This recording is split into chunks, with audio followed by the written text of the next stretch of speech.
একটা সময় বলা হতো চোখে দেখলে আর সন্দেহ কি, কিন্তু আজকের পৃথিবীতে সেই বিশ্বাসই সবচেয়ে বড় ঝুঁকি।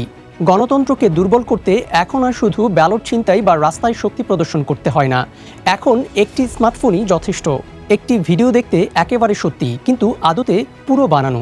বাংলাদেশের ত্রয়োদশ জাতীয় সংসদ নির্বাচন সামনে, আর এই সময়ই আমরা ঢুকে পড়েছি এক নতুন ধরনের হুমকির মুখে। ডিপ ফ্যাক এবং এআই তৈরি মিথ্যার হুমকি। বিশ্বের নানা দেশে সাম্প্রতিক নির্বাচনে দেখা গেছে রাজনৈতিক নেতাদের কণ্ঠ নকল করে ছড়ানো হয়েছে ভুয়া বক্তব্য। এমন ভিডিও বানানো হয়েছে যেখানে নেতা এমন কথা বলেছেন যা তিনি কখনো বলেননি। কখনো আবার ভোটের ঠিক আগ মুহূর্তে ছড়ানো হয়েছে মিথ্যা ঘোষণা। কেউ নির্বাচন থেকে সরে দাঁড়িয়েছেন বা ভোট বাতিল হয়ে গেছে।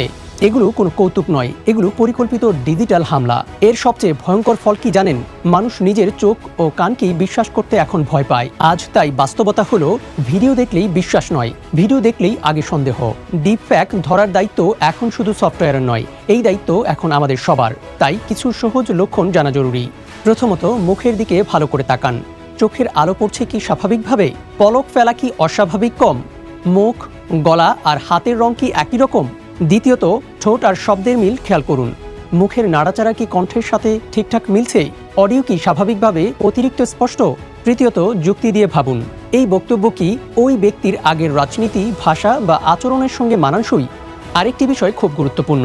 যদি কোনো ভিডিও আপনাকে সঙ্গে সঙ্গে ক্ষুব্ধ করে, ঘৃণা বা ভয় তৈরি করে, তাহলে বুঝবেন সেটি ফাঁদ। কারণ ডিপফেক সবসময় আবেগকে টার্গেট করে। তাহলে আমাদের করণীয় কি? সন্দেহজনক ভিডিও দেখলে ১.